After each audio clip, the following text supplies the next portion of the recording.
स्वागत है आप सभी का प्यारे बच्चों आपकी हिंदी व्याकरण की कक्षा में। तो आइए शुरू करते हैं कक्षा 8 की स्वर्णिम हिंदी व्याकरण बाय कोरल पब्लिशर्स।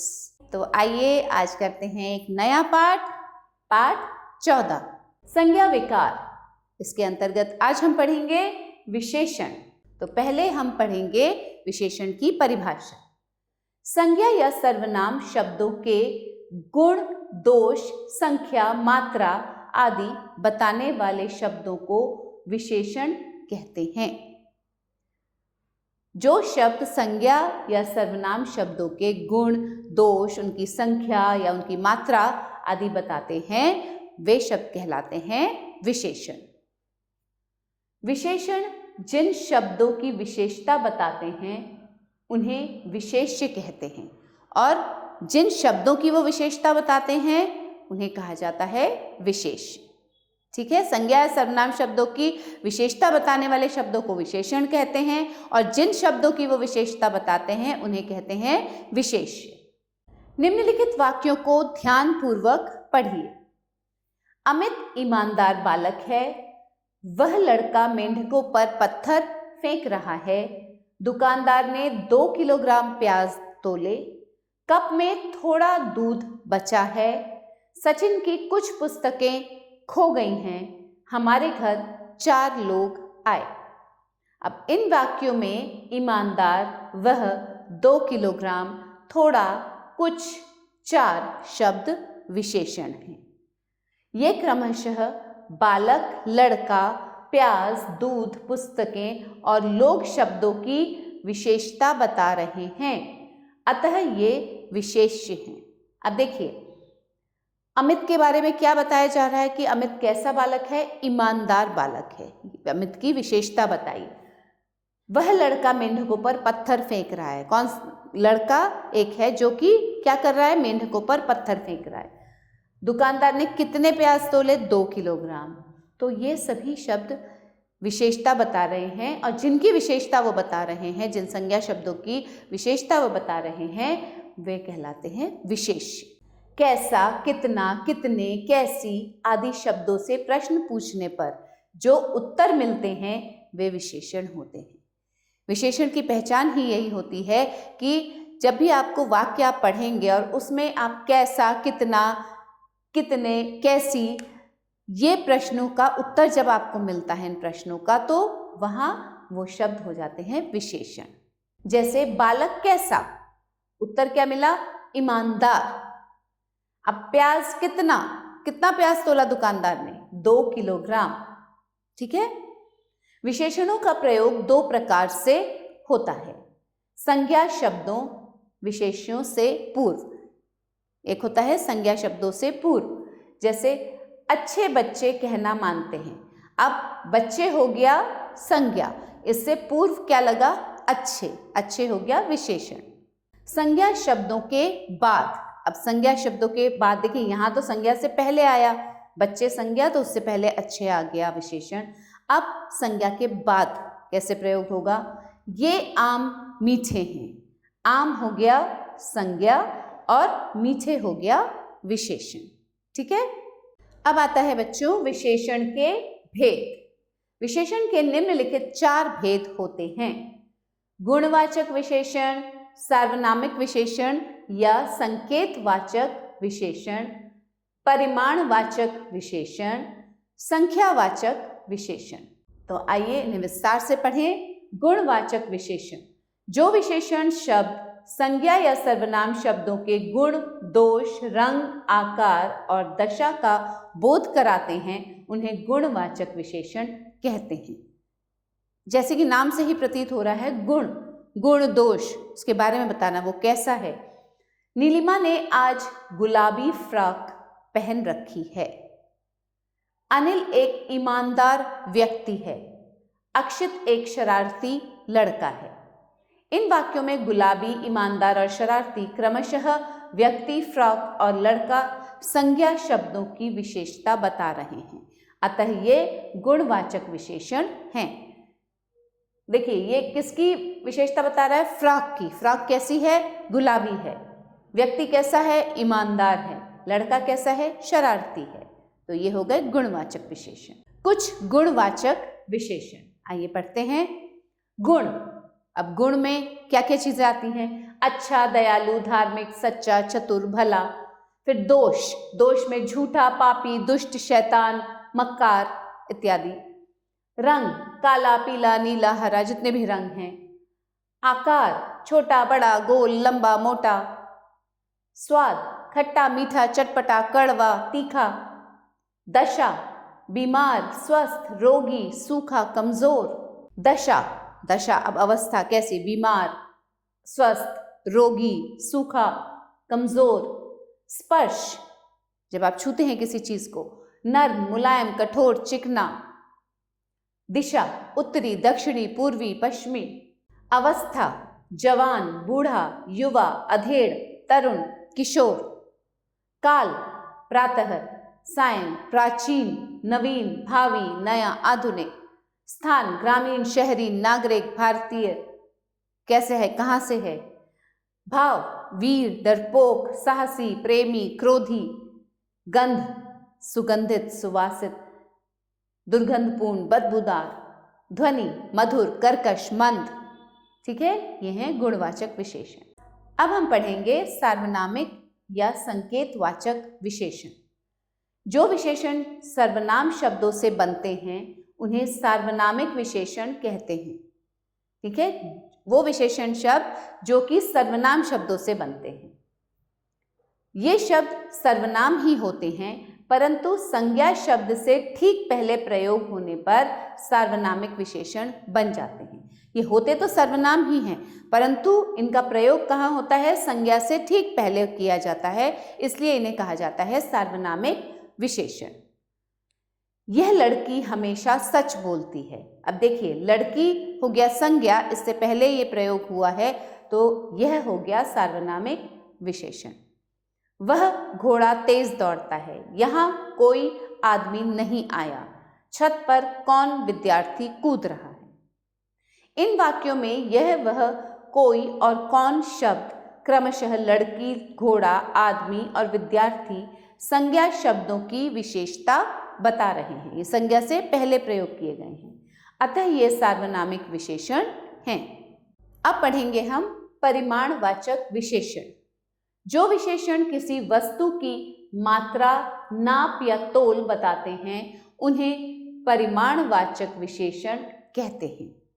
जैसे गिलास में थोड़ी सी चाय है, 1 लीटर पेट्रोल लाओ, मेरी गाय अधिक दूध नहीं देती है।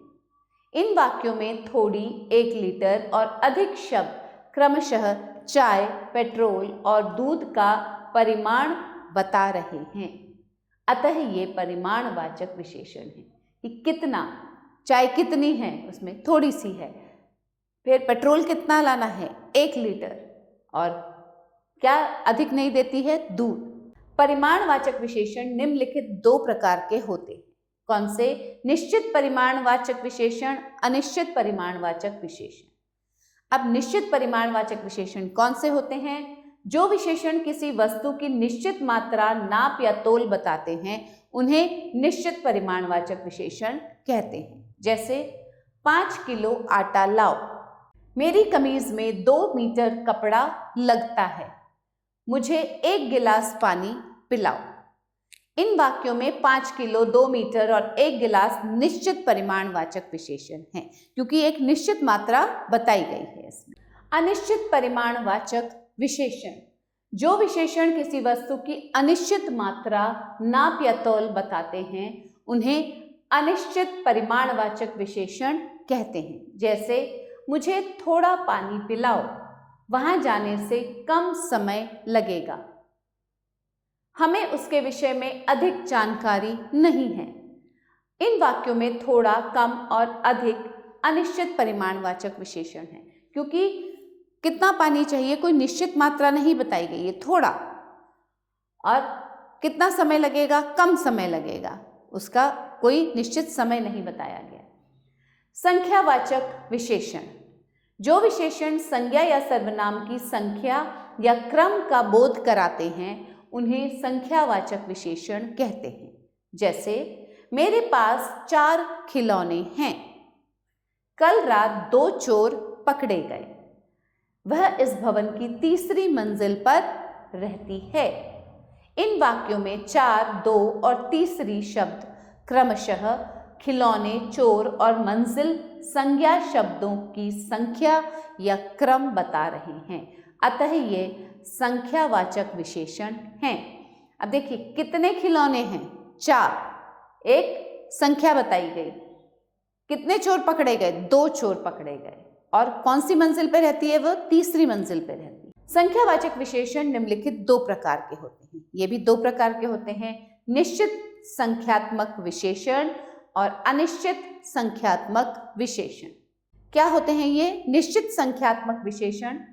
जिन विशेषण शब्दों से व्यक्तियों, प्राणियों या वस्तुओं की निश्चित संख्या का बोध होता है, उन्हें निश्चित संख्यात्मक विशेषण कहते हैं। जैसे 2 स्त्रियां बाजार जा रही हैं। वह 8वीं कक्षा में पढ़ता है। आकुल तीसरे घंटे में कक्षा में नहीं था। इन वाक्यों में 2, 8वीं और तीसरे शब्द निश्चित संख्यावाचक विशेषण हैं, क्योंकि एक निश्चित संख्या बताई जा रही है यहाँ। अब बच्चों, निश्चित संख्यावाचक विशेषणों को भी 5 भागों में विभाजित किया जा सकता है। कौन कौन से हैं वे? गणनावाचक, ये संख्यावाचक विशेषण गणना या गिनती प्रकट करते हैं।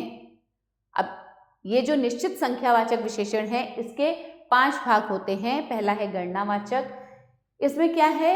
ये गणना, संख्यावाचक विशेषण की गणना या गिनती को प्रकट करते हैं। जैसे एक आदमी सड़क पर पड़ा हुआ था। बग्गी में 4 घोड़े जुते हुए थे। अब आता है क्रमवाचक। ये संख्यावाचक विशेषण संज्ञा या सर्वनाम के क्रम का बोध कराते हैं। जैसे पहला घंटा भारद्वाज जी ने लिया था। उसका निवास तीसरी मंजिल पर है। अब ये सभी क्या आपको दर्शाते हैं? ये क्रम दर्शा रहे हैं संज्ञा या सर्वनाम का। जैसे पहला घंटा, हर घंटे में आपकी क्लास होती है, तो कक्षा में पहला घंटा, दूसरा घंटा, तीसरा घंटा ये होता है। अब उसका निवास तीसरी मंजिल, पहली मंजिल, दूसरी, एक क्रम में होता है ये, पहली, दूसरी, तीसरी, चौथी। आवृत्तिवाचक या प्रत्येक बोधक, ये संख्यावाचक विशेषण संज्ञा की आवृत्ति करते हैं। आवृत्ति का मतलब फिर से उस संख्या को बताते हैं। जैसे आओ एक एक रसगुल्ला खाएं, 2 बार इसका प्रयोग किया गया है, तो आवृत्ति हुई है इसकी। आओ एक एक रसगुल्ला खाएं, 2-2 आदमी उसे पकड़ नहीं पाए। फिर आता है गुणनवाचक। ये संख्यावाचक विशेषण संज्ञा के गुणन का बोध कराते हैं। जैसे रवि ने आज दुगना खाना खाया। दुगना ये गुणन होता है, ठीक है। सचिन ने मैच में दोहरा शतक लगाया। समूहवाचक या समुदायवाचक, ये संख्यावाचक विशेषण संज्ञाओं के समूह का बोध कराते हैं। जैसे दोनों आदमी लंगड़ा कर चल रहे थे। हमें देखकर चारों लड़कों ने एक दूसरे को कुछ इशारा किया, तो ये है समूहवाचक। अब आता है बच्चों अनिश्चित संख्यावाचक विशेषण। जिन विशेषण शब्दों से व्यक्तियों, प्राणियों या वस्तुओं की अनिश्चित संख्या का बोध होता है, उन्हें अनिश्चित संख्यावाचक विशेषण कहते हैं। जैसे कुछ आदमी हमेशा झगड़ने को तैयार रहते हैं। आज रामलीला में कम दर्शक आए। इन वाक्यों में कुछ और कम अनिश्चित संख्या का बोध करा रहे हैं। एक निश्चित संख्या तो नहीं बताई गई है, कुछ आदमी, हमेशा कितने आदमी नहीं बताया। और रामलीला में कितने दर्शक थे? कम दर्शक थे, कोई निश्चित नहीं बताया गया। तो ये हैं अनिश्चित संख्यावाचक विशेषण। आइए बच्चों अब पढ़ते हैं परिमाणवाचक और संख्यावाचक विशेषणों में अंतर। कुछ शब्दों का प्रयोग परिमाणवाचक और संख्यावाचक विशेषण दोनों के लिए होता है। कुछ, थोड़ा, बहुत कम आदि ऐसे शब्द हैं जो परिमाणवाचक विशेषण भी होते हैं और संख्यावाचक भी। यदि कुछ, थोड़ा, कम आदि शब्दों के बाद परिमाणवाचक शब्द आता है तो उन्हें परिमाणवाचक विशेषण कहते हैं। अब कुछ, थोड़ा, कम, ये दोनों के लिए ही प्रयोग किया जाता है, परिमाणवाचक और संख्यावाचक दोनों के लिए। परंतु यदि कुछ, थोड़ा और कम इन शब्दों के बाद परिमाणवाचक शब्द आता है कोई, तो वो हो जाता है परिमाणवाचक विशेषण। जैसे दूधिया कम दूध लाया, कम मेहनत से ही वह सफल हो गया, थोड़ा समय मिल जाता तो मैं यह काम कर सकता हूँ। यदि कुछ, थोड़ा, कम आदि शब्दों के बाद संख्यावाचक शब्द आता है तो उन्हें संख्यावाचक विशेषण कहते हैं। तो आइए देखें कैसे इन कुछ, थोड़ा और कम शब्दों के बाद जब संख्यावाचक शब्द आता है तो वो संख्यावाचक विशेषण बन जाता है। कुछ विद्यार्थी आज उपस्थित नहीं हैं। समय के मूल्य को थोड़े लोग समझते हैं। बहुत से दर्शक नाटक समाप्त होने से पहले ही हॉल छोड़ चुके थे। आज सभा में कम महिलाएं आईं। सर्वनाम और सार्वनामिक विशेषण में अंतर। सार्वनामिक विशेषण शब्दों का प्रयोग सर्वनामों के रूप में भी किया जाता है, अतः प्रयोग के आधार पर ही इनके अंतर को समझा जा सकता है। अब जो सार्वनामिक विशेषण होते हैं, उनके जो शब्द होते हैं, उनका प्रयोग सर्वनाम के रूप में भी किया जाता है। तो जिस आधार पर प्रयोग किया जाता है, प्रयोग के आधार पर ही इनके अंतर को समझा जा सकता है कि सर्वनाम और सार्वनामिक विशेषण में क्या अंतर है। निम्नलिखित उदाहरणों को ध्यान से देखिए। एक तरफ सर्वनाम वाले वाक्य हैं और दूसरी तरफ सार्वनामिक विशेषण। वह आया, वह लड़का आया। वह आया में वह हो गया सर्वनाम। अब वह लड़का आया तो ये हो गया सार्वनामिक विशेषण। कौन सा लड़का? वह लड़का। ये तुम्हारे मित्र हैं। यहां तो कोई प्रश्न आ रहा है क्या आपका? नहीं, ये तुम्हारे मित्र हैं।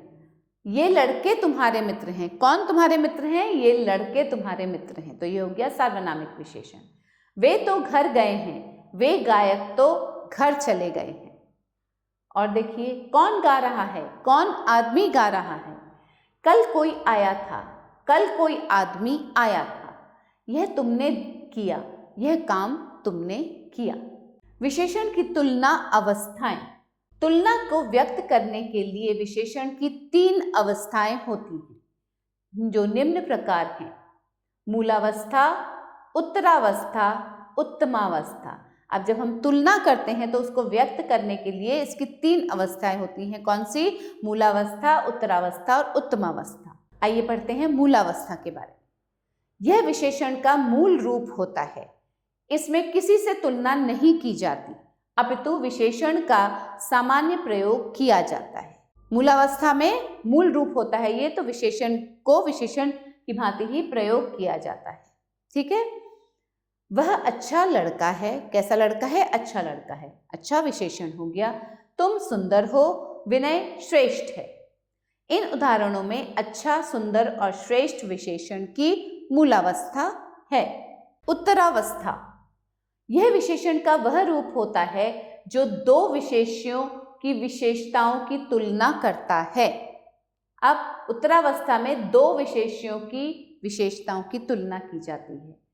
जैसे वह तुमसे अधिक अच्छा है, तुम उससे कम सुंदर हो, विनय दीपक से श्रेष्ठतर है।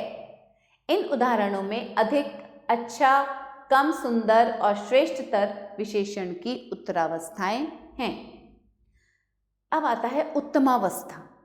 यह विशेषण का वह रूप है जो एक विशेषण को अन्य सभी की तुलना में बढ़कर बताता है, जिसे कहते हैं सर्वश्रेष्ठ। आप मान सकते हैं कि वह सर्वश्रेष्ठ मानता है खुद को और अन्य सभी की तुलना में बढ़कर बताता है। जैसे वह सबसे अच्छा लड़का है, कक्षा में तुम सबसे सुंदर हो, विनय श्रेष्ठतम विद्यार्थी है। इन उदाहरणों में सबसे अच्छा, सबसे सुंदर और श्रेष्ठतम विशेषण की उत्तमावस्थाएं हैं। अब पढ़ते हैं बच्चों विशेषण की अवस्था के रूप।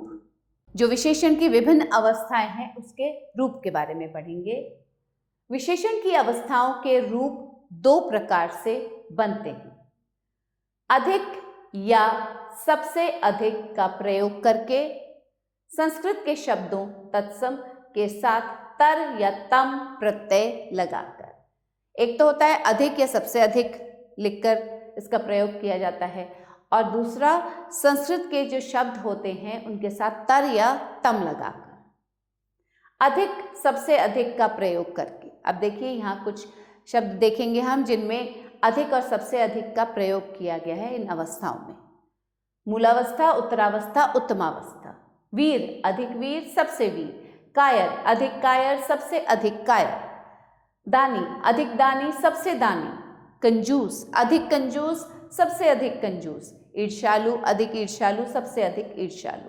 तर और तम प्रत्यय लगाकर। प्रिय, प्रियतर, प्रियतम। निकट, निकटतर, निकटतम। तीव्र, तीव्रतर, तीव्रतम। निम्न, निम्नतर, निम्नतम। मधुर, मधुरतर, मधुरतम। उच्च, उच्चतर, उच्चतम। अधिक, अधिकतर, अधिकतम। न्यून, न्यूनतर, न्यूनतम। अब हम पढ़ेंगे बच्चों विशेषण शब्दों का रूपांतर। विशेषण शब्दों के रूपांतर 3 प्रकार से होते हैं। लिंग के कारण, वचन के कारण, कारक के कारण। लिंग के कारण कैसे? सुरेंद्र ने पीला गुब्बारा खरीदा, महेंद्र ने पीली कॉपी में लिखा। ठीक है। वचन के कारण मनीषा का छोटा भाई आया, गीता के 2 छोटे भाई हैं। और कारक के कारण लंबी लड़की ने दौड़ जीती, लड़कियों को लंबे बाल अच्छे लगते हैं। विशेषण शब्द का लिंग विशेष के आधार पर बदला जा सकता है। अब विशेषण शब्द का जो लिंग है वो किसके आधार पर बदला जा सकता है? विशेष के आधार पर। जैसे अच्छा लड़का, अच्छी लड़की, भला पुरुष, भली नारी। विशेषण के प्रकार। विशेषण 2 प्रकार के होते हैं। कौन कौन से? जिन विशेषण के अंत में नीचे लिखे वर्ण आते हैं उनका रूप सदा एक जैसा रहता है। जैसे अ, निकट, अधिक, निम्न, कम मासिक आदि। इ, अति, क्षति आदि। ई, विदेशी, लालची, बाहरी, भारी आदि। उ, दयालु, श्रद्धालु। ऊ, घरेलू, पेटू, झगड़ालू आदि। ओ, चारों, बीसियों, दर्जनों, तीनों आदि। जिन विशेषण के अंत में आ आता है जैसे दुबला, अच्छा, भला, पक्का, कच्चा, नीला आदि, इन विशेषणों का रूपांतर निम्न प्रकार से होता है। अब जिनके अंत में आता है उनमें जो रूपांतर होता है वो कैसे होता है? पुल्लिंग विशेषण के अंत में आ हो और विशेष के पश्चात विभक्ति लगी हो तो आ का बदलकर ए हो जाता है। जैसे प्यासा बच्चा। अब देखिए विशेष के पश्चात विभक्ति लगी हो और अंत में आ आता हो। प्यासा बच्चा क्या हो जाएगा? प्यासे बच्चे। मोटा खरबूजा, मोटे खरबूजे। कुछ अकारांत विशेषण शब्द लिंग और वचन के कारण बदल जाते हैं। ऐसा विशेष्य के बदलने से होता है।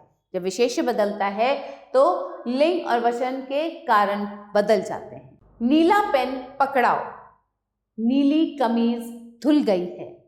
हरे टमाटर मत खरीदना, एक छाता पकड़ा दो। हरी मिर्च तीखी होती है। अब कुछ विशेषणों में आ आता है वे नहीं बदलते। जिनमें आ आता है वे नहीं बदलते हैं। जैसे बढ़िया साड़ी दिखाना, आवारा कुत्ता मारा गया, घटिया पुस्तक फट गई, ताज़ा सब्जियां खरीद लाओ। कुछ तत्सम स्त्रीलिंग विशेषण इसी रूप में प्रयोग किए जाते हैं। जैसे विद्वान पुरुष, विदुषी महिला। बुद्धिमान ताजवीर, बुद्धिमती राधिका। भाग्यवान राहुल, भाग्यवती गिरजा। गुणवान कैलाश, गुणवती बसंती। विशेषणों का संज्ञा रूप में भी प्रयोग होता है। जैसे जो विशेषण है वे संज्ञा रूप में भी प्रयोग किए जाते हैं। छोटों को बड़ों का आदर करना चाहिए। ईर्ष्यालुओं से बचो। आलसियों का सफलताओं से क्या काम। भारतीयों को अहिंसा में विश्वास है। अब पढ़ेंगे विशेषणों की रचना। विशेषणों की रचना संज्ञा, सर्वनाम, क्रिया, अव्यय, उपसर्ग और प्रत्यय द्वारा होती है। संज्ञा से विशेषण की रचना, पहले हम पढ़ेंगे संज्ञा से कैसे रचना होती है विशेषण की। अब यहाँ कुछ शब्द दिए गए हैं बच्चों, कुछ शब्द मैं पढ़ूंगी, बाकी के शब्द आप स्वयं पढ़ेंगे। अर्थ, आर्थिक, अंक, अंकित, आत्मा, आत्मिक, इतिहास, ऐतिहासिक, ईमानदारी, ईमानदार, उदासी, उदास, गुलाब, गुलाबी, धर्म, धार्मिक, भय, भयभीत, मिठास, मीठा, राष्ट्र, राष्ट्रीय, विवाह, वैवाहिक, गांव, गंवार, जहर, जहरीला, दो, दूसरा, सप्ताह, साप्ताहिक, समाज, सामाजिक, समय, सामयिक। अब सर्वनाम से विशेषण की रचना, एक तरफ सर्वनाम लिखे हैं, एक तरफ विशेषण। यह, ऐसा, कौन, कैसा, जो, जैसा, आप जैसा, आपसा, मैं, मुझसा, मेरा, तुम, तुम्हारा, तुमसा, वह, वैसा, उस जैसा, तो, तैसा। अब पढ़ते हैं बच्चों क्रिया से विशेषण की रचना। एक तरफ क्रिया के शब्द हैं, दूसरी तरफ विशेषण, कैसे इसकी रचना हुई है क्रिया से। भागना, भगौड़ा, पढ़ना, पढ़ाकू, दिखना, दिखाऊ, कमाना, कमाऊं, बेचना, बिकाऊ, तैरना, तैराक, भूलना, भुलक्कड़, चलना, चालू। अव्यय से विशेषण की रचना, ऊपर, ऊपरी, आगे, अगला, नीचे, निचला, बाहर, बाहरी, पीछे, पिछला, सतह, सतही। उपसर्ग से विशेषण की रचना, अब देखिए एक तरफ उपसर्ग लिखे हैं, उनसे विशेषण कैसे बने हैं। निह जमा बल, निर्बल, निह जमा रोग, निरोग, ला जमा इलाज, लाइलाज, बद जमा नाम, बदनाम, सु जमा गंध, सुगंध, नि जमा डर, निडर, बे जमा ईमान, बेईमान, ना जमा पसंद, नापसंद। फिर आता है प्रत्यय से विशेषण की रचना। धर्म जमा इक बन गया धार्मिक, रंग जमा ईन, रंगीन, श्री जमा मान, श्रीमान, पान जमा वाला, पान वाला, रंग जमा दार, रंगदार, शक्ति जमा शाली, शक्तिशाली। उपसर्ग और प्रत्यय से विशेषण की रचना। अब देखिए उपसर्ग शब्द और प्रत्यय। अ जमा कल्याण जमा कारी, अकल्याणकारी, अन जमा आचार जमा ई, अनाचारी, न जमा आस्ति जमा क, नास्तिक, अ जमा न्याय जमा ई, अन्यायी। ठीक है बच्चों, आया समझ में आपको अच्छे से? आइए बच्चों अब करते हैं कुछ अभ्यास। देखें आपने क्या सीखा। निम्नलिखित प्रश्नों के उत्तर दीजिए। तो प्रश्नों के उत्तर आप स्वयं देंगे, क्योंकि हम पूरा पाठ अच्छे से पढ़ चुके हैं, सारी परिभाषाएं पढ़ चुके हैं। एक बार फिर से इन परिभाषाओं का अध्ययन कीजिए, इनको कंठस्थ कीजिए और प्रश्नों के उत्तर दीजिए। तो आइए प्रश्नों को पढ़ते हैं। विशेषण की परिभाषा दीजिए। विशेष्य किसे कहते हैं, उदाहरण देकर समझाइए। विशेषण के कितने भेद होते हैं, उनके नाम लिखिए। परिमाणवाचक और संख्यावाचक विशेषण में क्या अंतर है, उदाहरण देकर स्पष्ट कीजिए। सर्वनाम और सार्वनामिक विशेषण का अंतर उदाहरण सहित स्पष्ट कीजिए। अब करते हैं बच्चों, निम्नलिखित वाक्यों में से विशेषण शब्दों को रेखांकित कीजिए और उनका भेद भी बताइए। साहिल परिश्रमी बालक है। कैसा बालक है? परिश्रमी। तो परिश्रमी हो गया विशेषण। अब ये कैसा विशेषण है, कौन सा विशेषण है? ये है गुणवाचक। कौन सा विशेषण है ये? गुणवाचक विशेषण। मेरी कमीज में 2 मीटर कपड़ा लगता है। अब देखिए निश्चित संख्या बताई गई है यहाँ पर, तो ये क्या हो गया? निश्चित संख्यावाचक। निश्चित संख्यावाचक।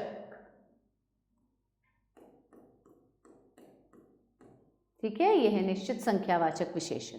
कुछ विद्यार्थी कक्षा में शोर मचा रहे हैं। कुछ, तो ये कुछ क्या है? अनिश्चित संख्यावाचक विशेषण, क्योंकि संख्या नहीं बताई गई है विद्यार्थियों की, कहा गया है कुछ विद्यार्थी। तो अनिश्चित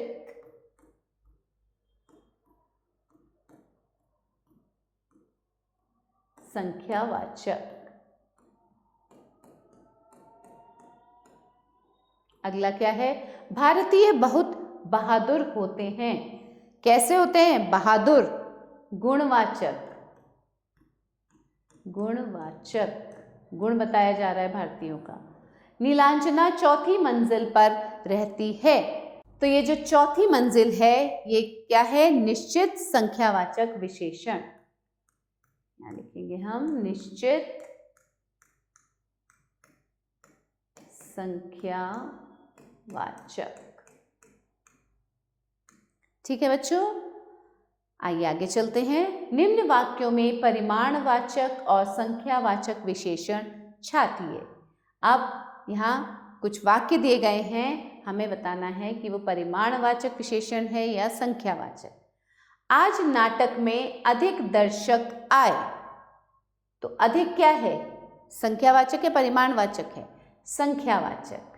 ठीक है, तो यहाँ सही का निशान लगाएंगे संख्यावाचक पे।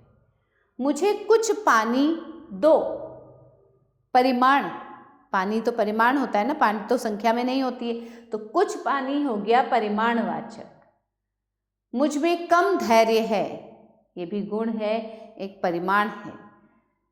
4 विद्यार्थी मैदान में खेल रहे हैं, ये है संख्यावाचक। ठीक है बच्चों, नीचे लिखे गए वाक्यों में विशेषण की अवस्थाओं को चुनकर उनके भेद भी बताइए। तो हमने विशेषण की 3 अवस्थाएं पढ़ी हैं बच्चों, मूलावस्था, उत्तरावस्था और उत्तमावस्था। तो आइए छांटते हैं उन्हें। कमल विद्यालय का सर्वोपरि छात्र है। सर्वोपरि, तो विशेषण यहाँ पे हम लिखेंगे सर्वोपरि। अब अवस्था कौन सी है? यह है उत्तमावस्था। उत्तमावस्था। ठीक है। प्रेमचंद महानतम उपन्यासकार थे। महानतम, महानतम अवस्था क्या हुई है? ये भी उत्तमावस्था है। उत्तमावस्था। राम श्याम से अधिक परिश्रमी है। अधिक, अधिक क्या हो गया? उत्तरावस्था। उत्तरावस्था। गरीब राम खिलावन रिक्शा चलाता है। यहां गरीब, गरीब क्या है? विशेषण है और ये अपनी मूलावस्था में है। मूलावस्था। ठीक है बच्चों, आगे चलते हैं। दिए गए वाक्य के अनुसार सही विकल्प चुनिए। अब यहाँ कुछ वाक्य दिए गए हैं और उनमें कुछ विकल्प भी हैं, तो सही विकल्प हमें चुनना है।